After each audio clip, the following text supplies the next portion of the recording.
Broken Sword, Shadow of the Templars. This is a remarkable game. First of a series, and initially when it was first released in America, it was called Circle of Blood.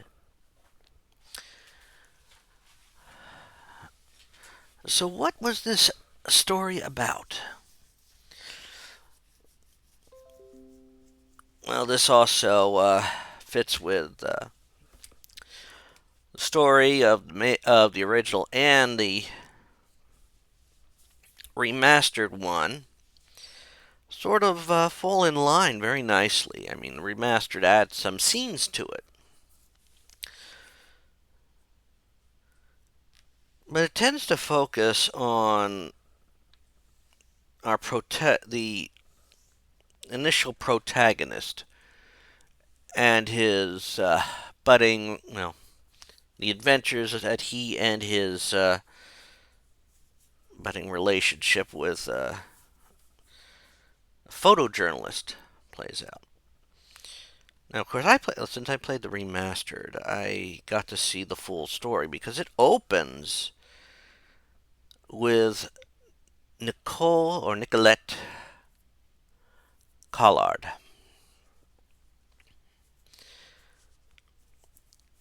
She had been invited to do an interview with a person.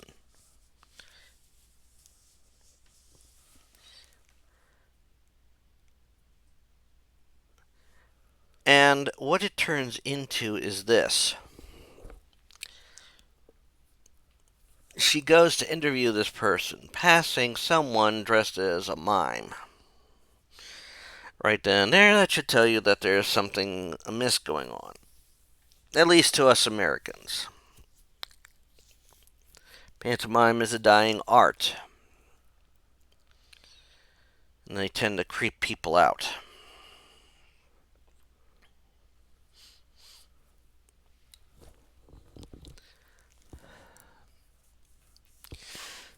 Well, Nicolette goes to interview this person, but before she can interview them, they're killed.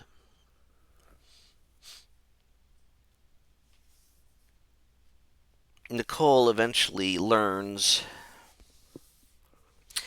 she had also been investigating other murders that happened elsewhere, trying to figure out what the connection was. Of course, some discoveries in the man's place also leads her to find out that her late father is somehow tied up in all this.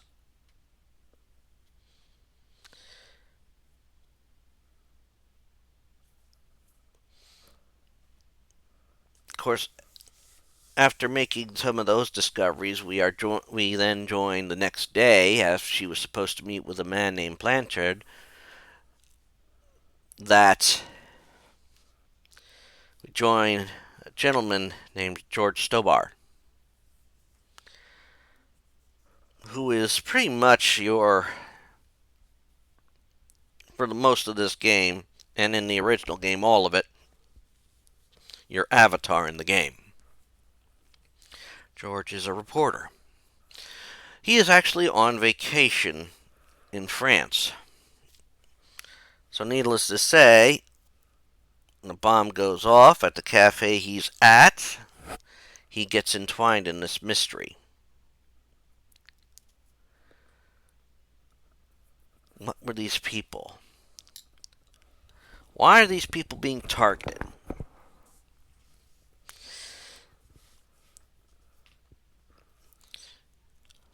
And as George is working on some things, Nicole is working on other things, trying to find out more about how her father is connected in this, and also finding that she's been bugged.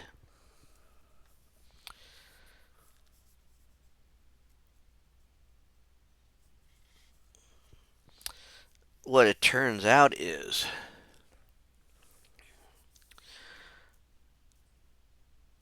and while Nicole spends most of her time in Paris,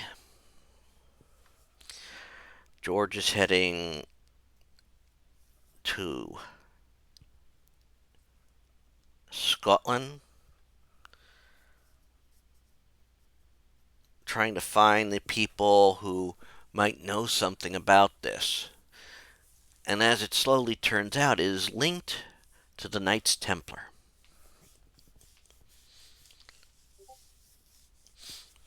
And our mysterious man, whom George finds had dressed as a clown and all that, prior to going to Scotland, he finds out the man is an assassin. Yeah, he's an assassin.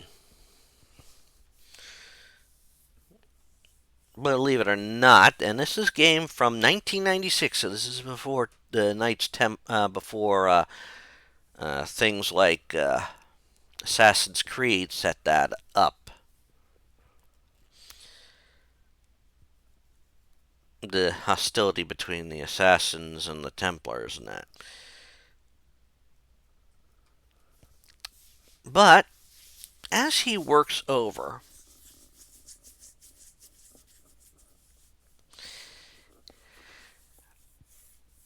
as we work things out, and George heads to Ireland, or not Ireland, Scotland,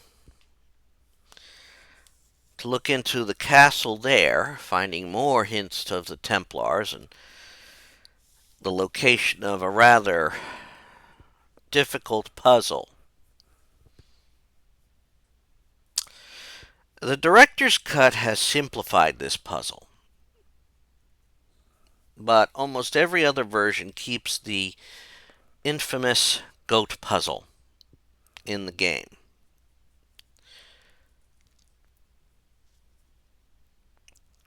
Play the director's cut, or remastered, director's cut remastered, whatever. It's a lot easier. Of course, once he's past the goat and all that, and able to get down beneath, and he finds the secret of the Templars there. Trust me, it's worth finding out. uh,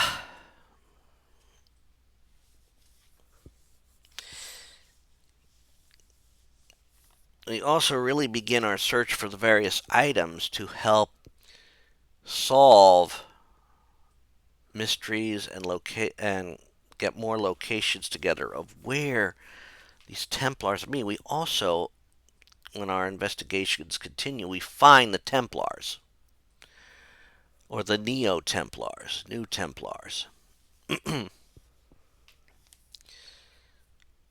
they are trying to, I guess, bring the Templar order back.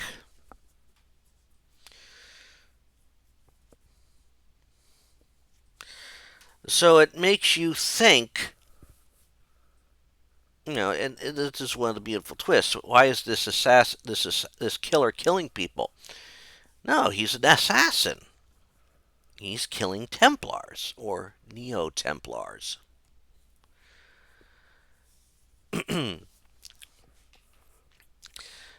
They are looking for certain things like the idol of Baphomet and all that to help restore power. A journey that takes, and George is also now looking for this. Nicole and George are looking for these items to stop them.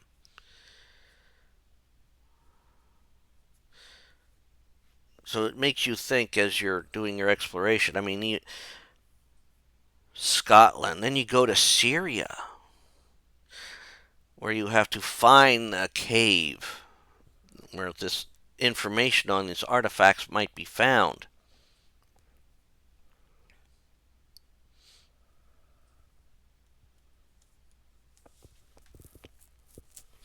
Where we finally have a face-to-face with the assassin.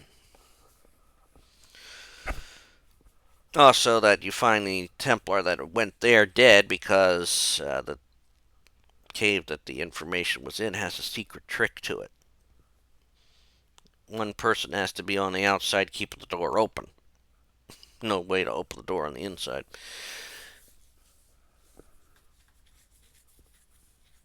It also gives George a location where things might be in England.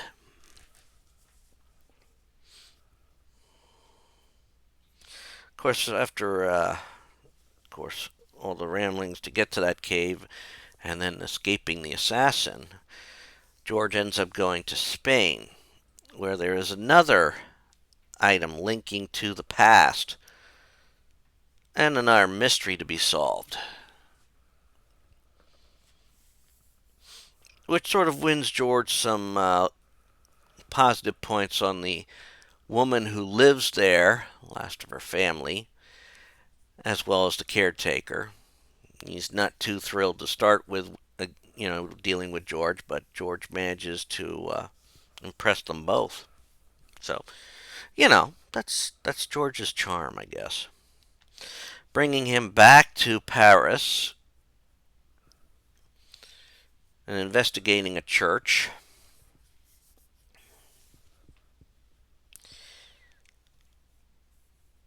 Of course, during all this time, George's feelings for Nicole are growing.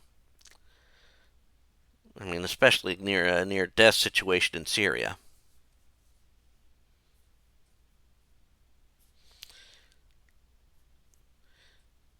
He manages to unravel the clues, finding more things, and then figuring out where the idol of, they figure out where the idol of Baphomet is, or was.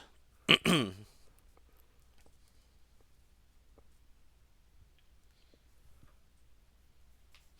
they piece things together. One thing I gotta say is there's some very clever puzzles in this game, and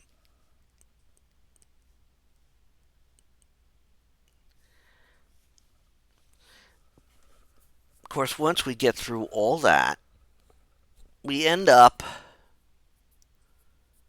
going to our final destination, which is back in England.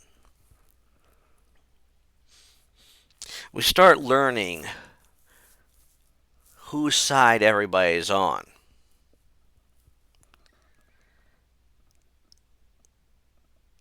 I mean, on a train, where we will eventually have to get to rescue Nicole because we step away for a moment after an old lady sits with us in the train car. We find out that two ruffians that were waiting at the hotel, possibly to head off the assassin, were waiting, were working for the Neo-Templars. We find out the assassin was basically targeting them. And after what all happened in Syria and then seeing other things that George and Nicole have been doing, the assassin realizes they're on the same side.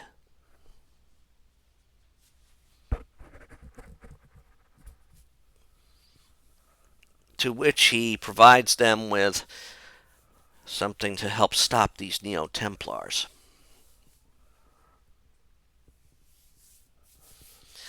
We also have a relatively cute moment. I mean, yes, Nicole is sort of bound.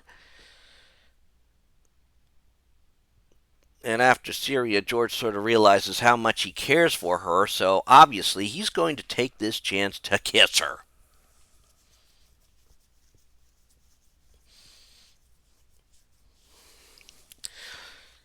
I mean,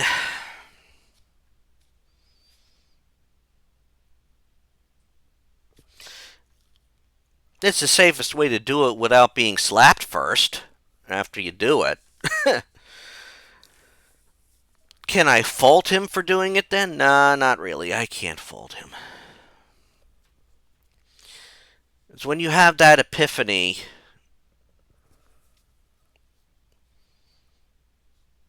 and it's easier to explain out without being slapped. Of course, it sort of helps sort of cement that they're going to be a couple by the end of this whole adventure.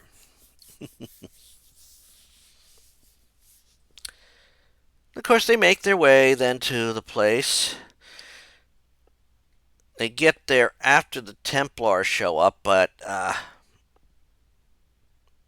things don't go fully right for their intended leader of the group.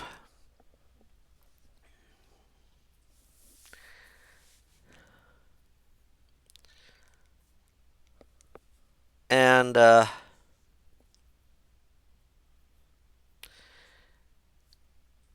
when they do stop them, they manage to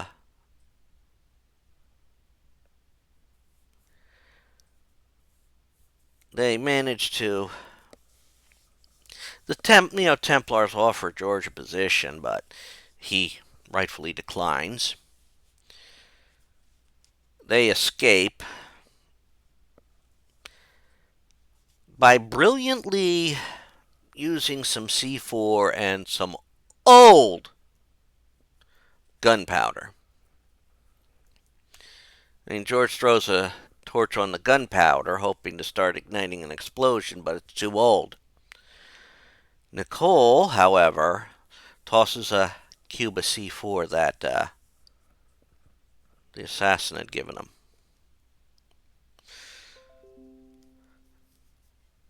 Before he died. I gotta say this: the assassin did have good things to say about the Templars, however, because he says these Neo Templars are nothing compared to the originals. I doubt he lived that long, but it proves the point.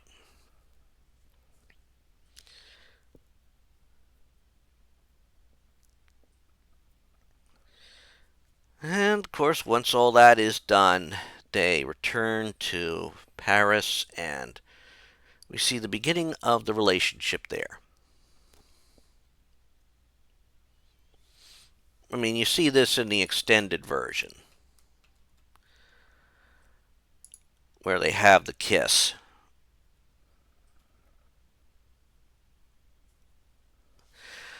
Well,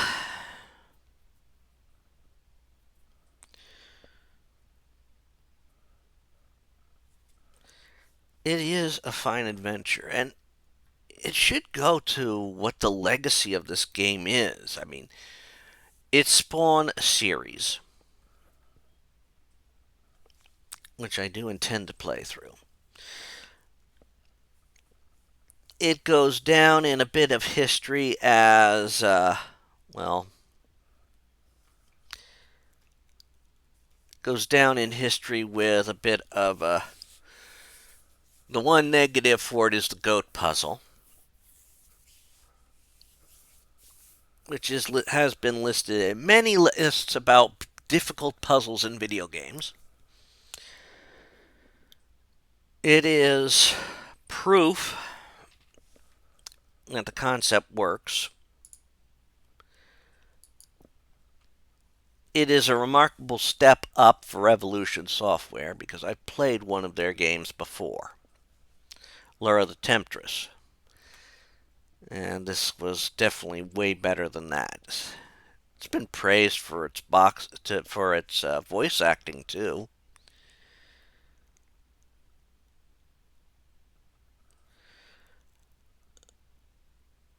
And it's a beautiful game. Now, I gotta say this. This game has been released on multiple, and I mean multiple systems. I mean, initially came out Microsoft Windows.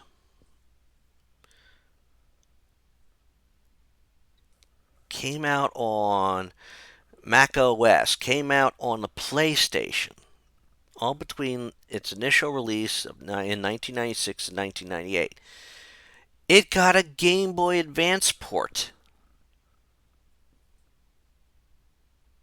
And ports to Windows Mobile, Palm OS operating system. Uh, Reforged, or not Reforged, I should say, the Director's Cut that got released to the Wii, to the DS, to the Nintendo DS, Microsoft Windows, Android, Linux. So it is a monumental game to be released on all these systems.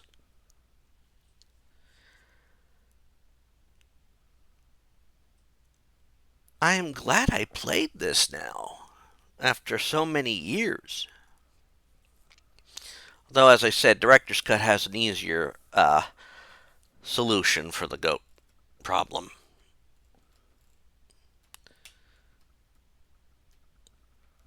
It is a good game. It is a very good game.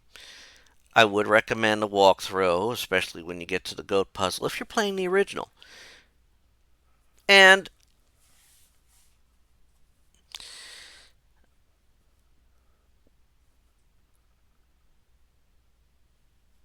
it was when the original game originally came out. And I can understand why this.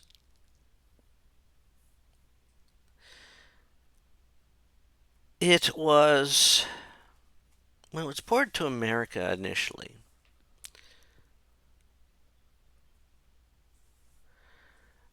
And it was called Circle of Blood.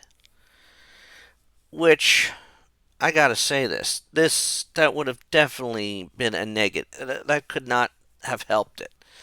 When it was ported to the PlayStation, they returned to the Broken Sword Shadow of the Templar title.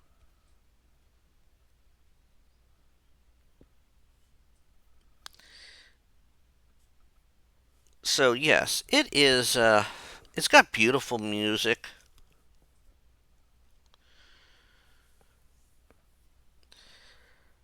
It is a very, very,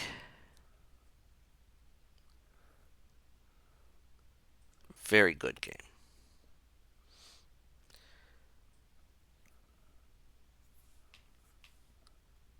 I would definitely recommend playing this.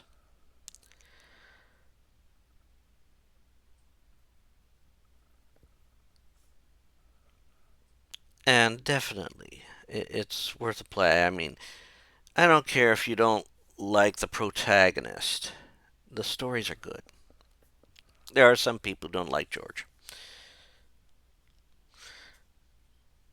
There is a seriousness to the game with humor thrown in at the right times in a natural way.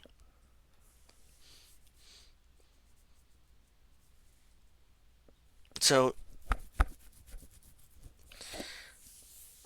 I definitely recommend getting it. I recommend playing it. And anyone who hasn't played it, please play it. This is a good game.